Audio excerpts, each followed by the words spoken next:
Guys, welcome back to another edition of That Fuzz and Rock Show interviews. Got a killer one for you today. Please welcome to the show, Eric from Dripping DECAY. Eric, how are you, brother? Doing great, man. Thanks for having me on here. Dude, listen, it's my pleasure. First, I want to thank you for stopping by, hanging out with us today. Definitely a pleasure. We are going to talk about the new release from you guys. It's called, and sometimes I get the names wrong. I can't pronounce shit. So forgive me on that one. The newest release is called Festering Grotesqueries. Grotesqueries. I almost had it. Damn it. That's set to hit the streets August 18th. That's just in a few days, actually. So yeah, through Satanic Royalty. Satanic Royalty. I can't even read my own goddamn writing, dude. It's so bad. Satanic Royalty Records. We'll get to all that in a second.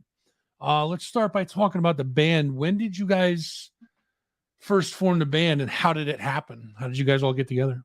Well, I believe Neil our guitar player, started writing the music around 2019 or so, and around 2020, 2021, when I moved to Portland, and he put out a message on Facebook looking for a vocalist for a band influenced by Repulsion, Immortal Fate, and Autopsy, etc., Impetigo.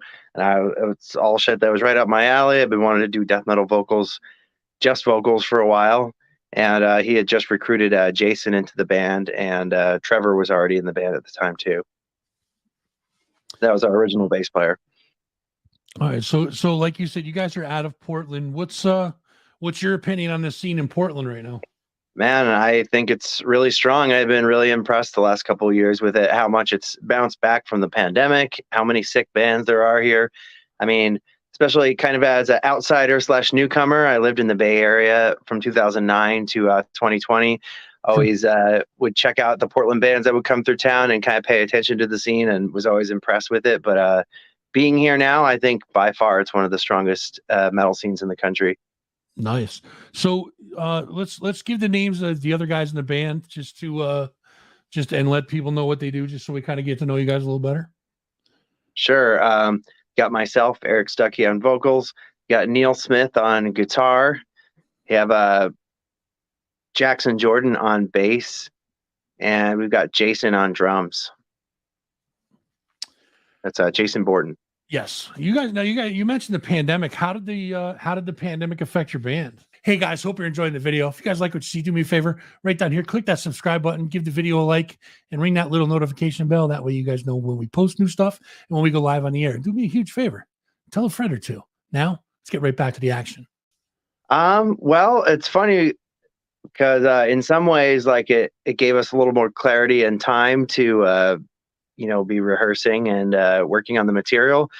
But at the same time, and we haven't really talked about it yet, we kind of lost our first bass player to it because our first few shows, the venues required vaccination, and that was kind of a disconnect. Our bass player didn't want to do that.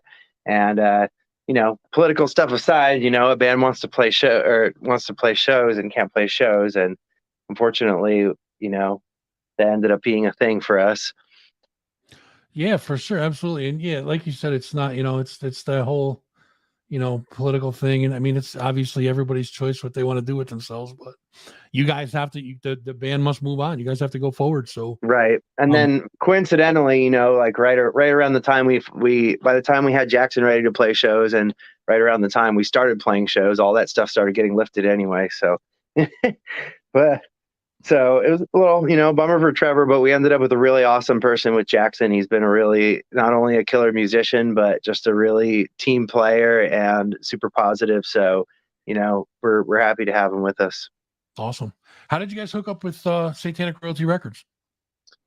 Well, we played a show with this black metal band, Isme, and Jason, our drummer, is friends with them. And he saw that Satanic Royalty did a really great job getting their record out, and that they seemed to do really well on there. So he reached out to them when we were in the process of hunting for labels. I myself reached out to a bunch of my favorite labels like 20 Buck Spin and Profound Lore, Dark Descent, etc. Decided to shoot my shot, just reach out to all my favorite labels. But yeah, Satanic Royalty showed a lot of interest, and they weren't even really planning to put out any more records that year, but their founder Michael just liked the record so much he had to put it out. I think them and Monarch Heavy are probably the two biggest ones in that genre, anyways. As Yeah, far as labels go, so as far as the death metal, black metal scene as a whole, like you said, yours is one of the best in the country, which is awesome. What's your opinion on that scene today? You think it's stronger than it's been, or? I think so for sure. I think that the pandemic actually kind of provided a valuable reset. Like it was all doom and gloom for a year or two, but I think a lot of people kind of dropped out. Unfortunately, a lot of venues dropped out. That was hard, but Yeah. a lot of people worked on some really badass music during it, and we were one of those bands. And by the time we were ready to play, the stage was kind of cleared for us. There wasn't a shit ton of bands to compete with right off the bat, so we were able to really shine and stand out. And whereas beforehand, it might have been harder to get noticed. Yeah, I think if there was a glass half full or silver lining with that whole pandemic, I think we got not only a shitload, but a ton of new and great music out of it. Absolutely, tons of new bands, and I think it was kind of like a good refresher because I was feeling a lot of jaded attitudes from people around circa 2019 or so, and Mhm. I felt like when people came back, people really appreciated the venues and the bands and the music, and people were just more hungry for music. Do you think the scene is a lot different than it was years ago, or? I don't think it's super different, but I think there's definitely some changes. I mean, certainly the costs have risen quite a lot. The cost of pressing a record is insane these days. So it's a little bit more of a financial struggle, I think. Mhm. But at the same time, I think people are more of a mindset of actually getting people paid what they're worth. Which is important. I mean, that's never happened in the past, but I think that like you said, prices going and it's on everything, not just the pressing the albums, but the studio time, Oh especially yeah, going on for tour sure. with gas prices being high and just the cost of everything in general. Cost of meals goes up, cost of everything. It is definitely tough out there for sure. Absolutely. So let's talk about you for a little bit. We're gonna go way back to when you were just a wee death metal guy. What first got you interested in wanting to become a musician? Honestly, I think Death was my biggest influence. Just Chuck Schuldiner, his whole story and everything. It really Mhm. inspired me. Just the perseverance and all, and just trying out all these different lineups, moving all over the country to make it work. I realized that some of the people that were the most successful out there actually had to try really, really hard, and it wasn't just an easy ride for people. And it definitely, kind of inspired me to work harder at things. Now, other than death, do you have any more like earlier influences? Oh, Your early absolutely. influence? I mean, early on, Repulsion, Acid Bath, Cannibal Corpse, Morbid Angel Yeah. were all really big ones for me. A lot of like thrashy death thrash bands like Incubus and Aggressor, like some of the more obscure ones. I just kind of dove right into the rabbit hole. I kind of came up at that time where downloading was just becoming a thing. So you would go on WinMX, SoulSeek, and you'd go to download one thing, like say Repulsion, and then you would find someone's library that's got 25,000 songs or something, and you would just go to find whatever. You wouldn't even go by album covers; you would go by song Yeah. titles and Yeah. band names and stuff. And Yeah. I found out some of the most insane shit that way. Yeah. I It's was up like in upstate New York. We had like Skinless, Circle of Dead Children, a bunch of other bands like that coming up at the time. that's exactly where I'm from too, is upstate New York, man. We're Yeah, yeah. everything. Saugerties, New York is where I grew up. Yeah, all right, Born man. in Cool. All Kingston. right. Fellow New Yorker. That's cool, man. I dig it. So is Yeah. there any new stuff out there now that's got your ear? Oh man. I mean, so much stuff. I think Finland is really pumping them out these days. Honestly, I mean, Definitely. Morbific and Sadistic Drive, Cadaveric Incubator, Galvanize. Those are all great ones from there. I mean, Portland's killing it right now. We got Witch Vomit, Torture Rack, uh, some new stuff like Casket Flesh, Yeah, and and of course, yeah, go ahead. I'm sorry. yeah, no, go ahead.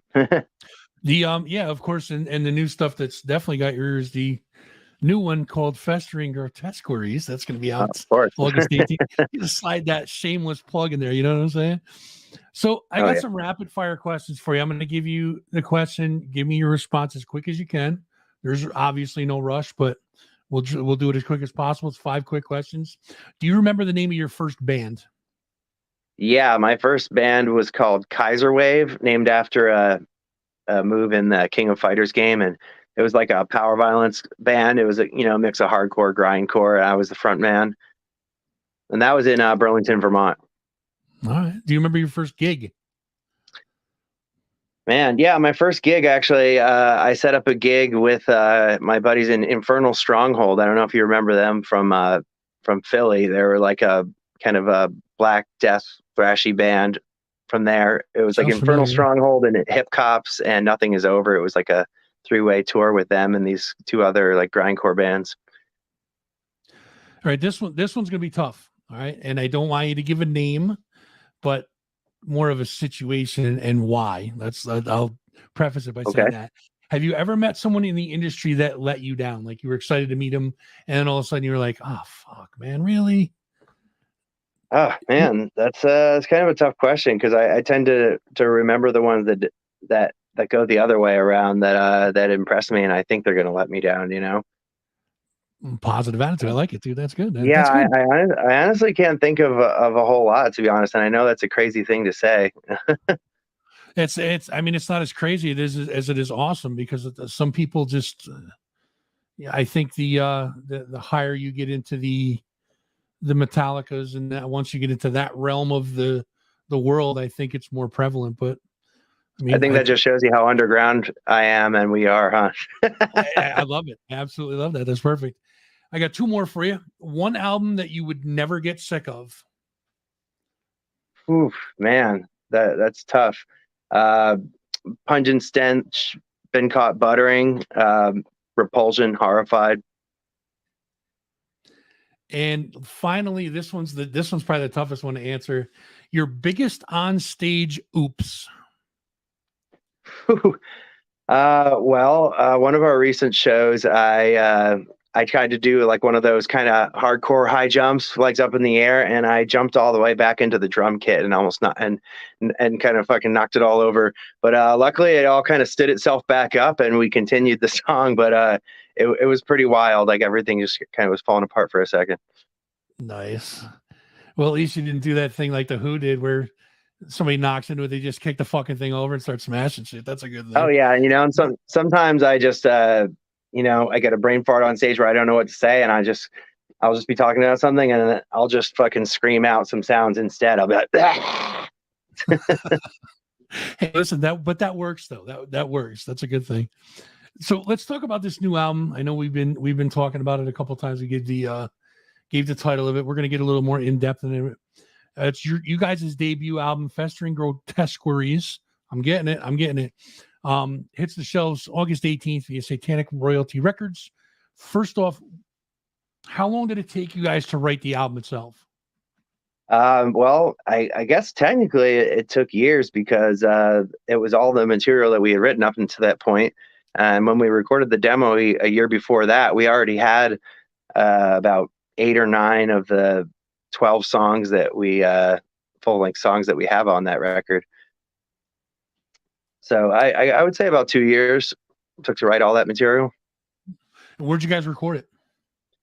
We recorded at Falcon Studios with Derek Lacey. He works for Audio Siege, which is a company that Joel Grind from Toxic Holocaust is also a part of. I've worked with him as well for mixing and mastering. So now, let's talk about your writing process. What's the band's writing process like? How do you guys come up with songs? It usually starts with a riff or something, but how do you guys? Yeah, it actually usually Neil, our guitar player, will write like a whole song and then he'll put a click track in. He used to make a whole drum machine track under it, but now he just writes it with a click. And then Jason will go and put the drums to it, like rehearse it for a few weeks or a month or so.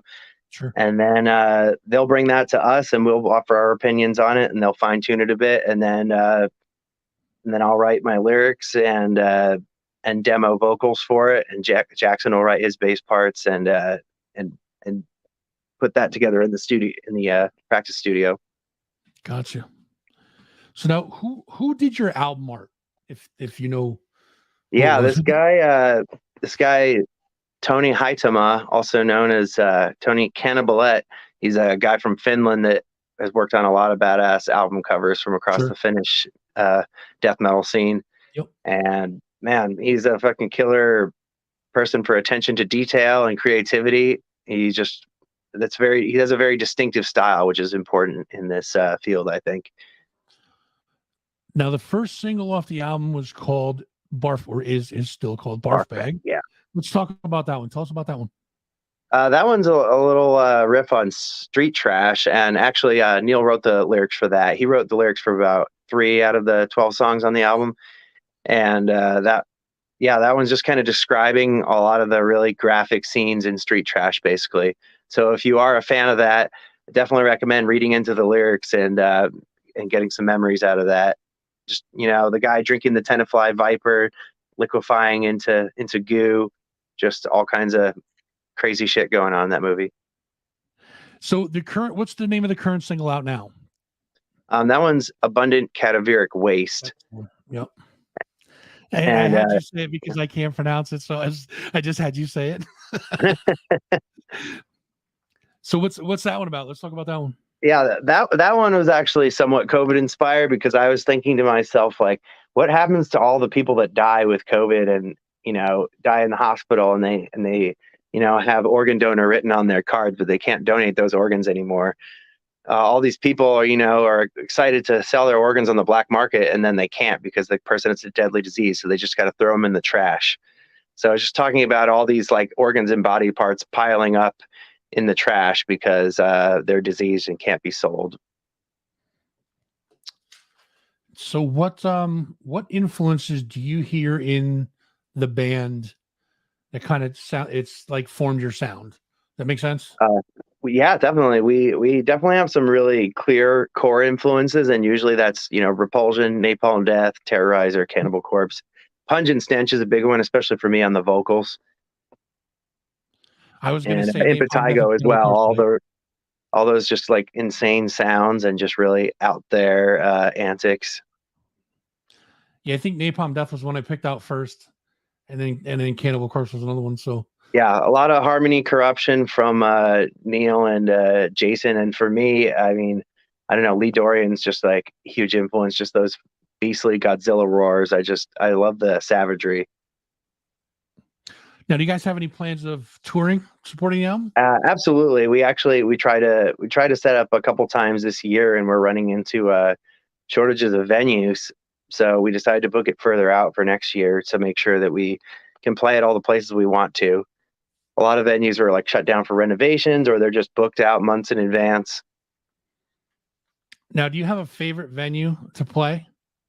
Well, the High Water Mark is kind of like our living room at this point in Portland. That's like our go-to spot. We've played about half our shows there, and it's a really killer venue in Portland. It's kind of got a cult theme, crazy shit all over the walls, and it's a perfect size. Like you could probably comfortably fit about 70, 80 people, but they'll pack it out with up to 150 or so.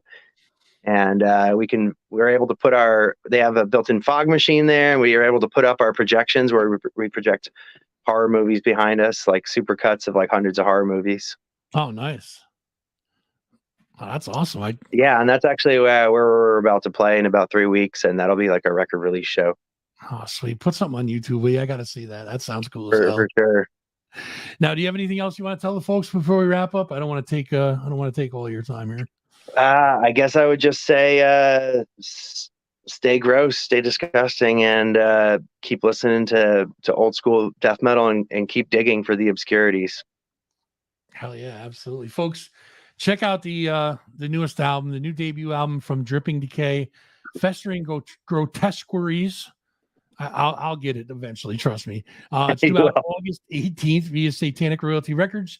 Check your streaming platforms for availability. Guys, go check it out. It is for sure something you want to see. Eric, I do appreciate you hanging out with us. For more information, guys, you can go to facebook.com/drippingdecay, satanicroyaltyrecords.com, facebook.com, or instagram.com is Satanic Royalty Records. and Twitter is Records Satanic, and Satanic is SATANIK. As far as their thing goes, Eric, listen, man, it's been a pleasure. Thank you so much. Appreciate you hanging out with Likewise. us. And do me a favor, man. Anytime, you're welcome back anytime. Please stop by. We'll Sure talk. thing. Definitely. All right, brother. I appreciate it. Guys, it's Eric from DECAY. Thanks, Peace Eric. out. Later, man. Thank you.